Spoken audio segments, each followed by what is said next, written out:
നമസ്കാരം പ്രിയമുള്ളവരെ. ഇന്നലെ കോൺഗ്രസിൻ്റെ ആദ്യ സ്ഥാനാർത്ഥി പട്ടിക പുറത്തു വരുമ്പോൾ തന്നെ കോൺഗ്രസ് പ്രവർത്തകരും കോൺഗ്രസ് വികാരം നെഞ്ചിലേറ്റുന്നവരും കോൺഗ്രസിനെ ഇഷ്ടപ്പെടുന്നവരും ഒപ്പം മുസ്ലിം ലീഗിനെ പോലെയുള്ള കോൺഗ്രസുമായി ചേർന്ന് നിൽക്കുന്ന ഘടകകക്ഷികളും ഒക്കെ ആഗ്രഹിച്ച ഒരു കാര്യമുണ്ട്: സന്ദീപ് വാര്യരുടെ സ്ഥാനാർത്ഥിത്വം. കാരണം അത് കോൺഗ്രസിനെ സംബന്ധിച്ച് അനിവാര്യമായിരുന്നു, UDFിനെ സംബന്ധിച്ച് അനിവാര്യമായിരുന്നു എന്ന കാര്യത്തിൽ സംശയമില്ല. കാരണം പ്രതിസന്ധി ഘട്ടത്തിൽ കോൺഗ്രസിനോടൊപ്പം ചേർന്ന ഒരു നേതാവാണ് സന്ദീപ് വാര്യർ. നമുക്കറിയാം, രാജ്യത്താകമാനം കോൺഗ്രസിൽ നിന്ന് BJPയിലേക്ക് വലിയ രീതിയിലുള്ള കൊഴിഞ്ഞുപോക്കാണ് ഉണ്ടാകുന്നത്. അന്വേഷണ ഏജൻസികളെ കാട്ടി കോൺഗ്രസ് നേതാക്കന്മാരെ ഭീഷണിപ്പെടുത്തുന്നു. മുഖ്യമന്ത്രിമാർ, MP മാർ, MLA മാർ, അങ്ങനെ ആയിരക്കണക്കിന് ആളുകളാണ് കോൺഗ്രസിൽ നിന്നും BJP കൊണ്ടുപോയിട്ടുള്ളത്. ഹേമന്ത് ബിശ്വ ശർമ്മ ഉൾപ്പെടെ, ആസാമിലെ മുൻ കോൺഗ്രസ് നേതാവ് ഉൾപ്പെടെ ഉള്ള ആളുകളെ BJP വാഗ്ദാനം ചെയ്ത് അല്ലെങ്കിൽ ഭീഷണിപ്പെടുത്തിയൊക്കെ BJPയിൽ എത്തിച്ചാണ് BJP ഇന്ത്യയിൽ രാഷ്ട്രീയ നേട്ടം ഉണ്ടാക്കിയിട്ടുള്ളത് എന്നത് യാഥാർത്ഥ്യമാണ്. കോൺഗ്രസിൽ ഇപ്പോൾ നിലനിൽക്കുന്ന നേതാക്കന്മാരൊക്കെ തന്നെയും BJPയുടെ ഭീഷണിയെ അതിജീവിച്ച് അല്ലെങ്കിൽ ഭയന്ന് ഒക്കെ ജീവിക്കുന്ന ഒരു കാലഘട്ടമാണ്. ആ സമയത്താണ് RSSൽ നിന്ന് BJPയിൽ നിന്ന് കോൺഗ്രസിൻ്റെ സ്നേഹ സന്ദേശം ഉൾക്കൊണ്ടുകൊണ്ട് അല്ലെങ്കിൽ എന്തോ ആകട്ടെ ഒരാൾ കോൺഗ്രസിലേക്ക് എത്തുന്നത്, കോൺഗ്രസിൻ്റെ ഒപ്പം ചേർന്ന് നിന്നുകൊണ്ട് സോഷ്യൽ മീഡിയയിൽ കോൺഗ്രസിനെ പ്രതിരോധിക്കുന്നത്, കോൺഗ്രസിന് വേണ്ടി ശബ്ദമുയർത്തുന്നത്. ഈ അവസരത്തിൽ കേരളത്തിലെ കോൺഗ്രസ് നേതാക്കന്മാർ അദ്ദേഹത്തെ സന്ദീപ് വാര്യരെ ചേർത്ത് നിർത്തേണ്ടിയുണ്ടായിരുന്നു എന്നതാണ് യാഥാർത്ഥ്യം. കോൺഗ്രസ് പ്രവർത്തകർ അവർ സന്ദീപ് വാര്യരെ ചേർത്ത് നിർത്തിയിട്ടുണ്ട്, സ്നേഹിച്ചിട്ടുണ്ട് എന്ന കാര്യത്തിൽ സംശയമില്ല. കാരണം സംസ്ഥാനത്തിൻ്റെ അങ്ങോളം ഇങ്ങോളം സന്ദീപ് വാര്യർ കോൺഗ്രസിലേക്ക് കടന്നു വരുമ്പോൾ അദ്ദേഹത്തിന് കിട്ടിയ ഊഷ്മളമായ സ്വീകരണം, അദ്ദേഹത്തിന് കിട്ടിയ സ്നേഹമൊക്കെ അതിനുദാഹരണമാണ്. ഞാൻ മിക്കപ്പോഴും ആലോചിച്ചിട്ടുണ്ട്, ഒരുപക്ഷെ കോൺഗ്രസിനേക്കാൾ മുസ്ലിം ലീഗിൻ്റെ വേദികളാണ്, KMCCയുടെ വേദികളിലാണ്. കാരണം ആ സമയത്ത് ഞാൻ ഗൾഫിലൊക്കെ ഉണ്ടായിരുന്ന സമയമാണ് സന്ദീപ് വാര്യർ കോൺഗ്രസിലേക്ക് വരുന്നത്. ആ സമയത്ത് അദ്ദേഹത്തിന് ഗൾഫ് രാജ്യങ്ങൾ KMCCയുടെ വേദികളിലൊക്കെ കിട്ടിയ സ്വീകരണം വളരെ വലുതായിരുന്നു. അദ്ദേഹത്തെ അവർ ആഘോഷപൂർവ്വം തന്നെ നെഞ്ചോട് ചേർത്തു സ്വീകരിച്ചു.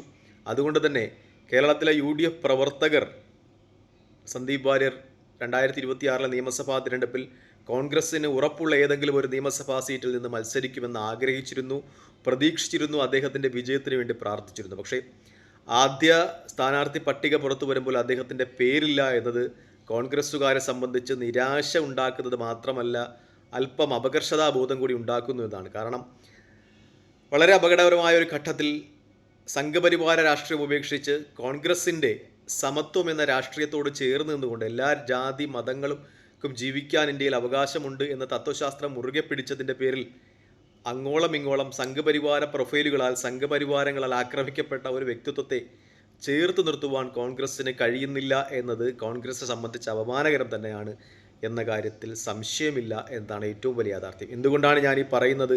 നിനക്ക് പറയാൻ എന്താണ് അവകാശം എന്ന് ചോദിച്ചാൽ, ഞാൻ മനസ്സുകൊണ്ട് അല്ല പ്രവൃത്തി കൊണ്ടും ഒരു കോൺഗ്രസ്സുകാരനാണ്. കോൺഗ്രസിൻ്റെ പശ്ചാത്തലത്തിൽ നിന്ന് വരുന്ന ഒരാളാണ് ഞാൻ. 1991 മെയ് 21 ശ്രീപെരുമ്പതൂരിൻ്റെ മണ്ണിൽ രാജീവ് ഗാന്ധി പിടഞ്ഞു വീണ് മരിക്കുമ്പോൾ പൊട്ടിക്കരഞ്ഞ ഒരു പിതാവിനെ ചേർന്ന് കിടന്നപ്പോൾ കിട്ടിയ ഒരു രാഷ്ട്രീയം എനിക്കുണ്ട്. അത് കോൺഗ്രസിൻ്റെ രാഷ്ട്രീയമാണ്.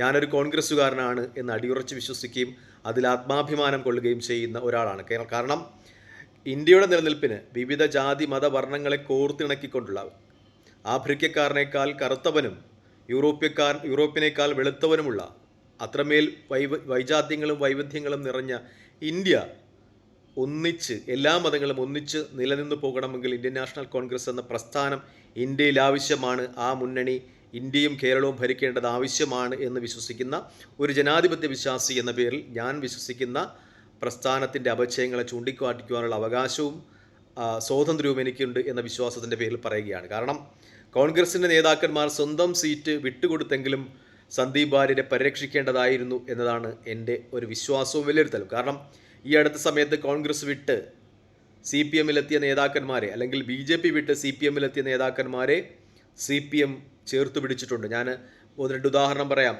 K. വാസു, അദ്ദേഹം മലബാർ ദേവസ്വം ബോർഡ് പ്രസിഡൻ്റായിട്ടുണ്ട്. പ്രശാന്ത്, കഴിഞ്ഞ പ്രാവശ്യം നെടുമങ്ങാട് നിന്ന് മത്സരിച്ച് അദ്ദേഹം തിരുവിതാംകൂർ ദേവസ്വം ബോർഡിൻ്റെ പ്രസിഡൻ്റായിട്ടുണ്ട്.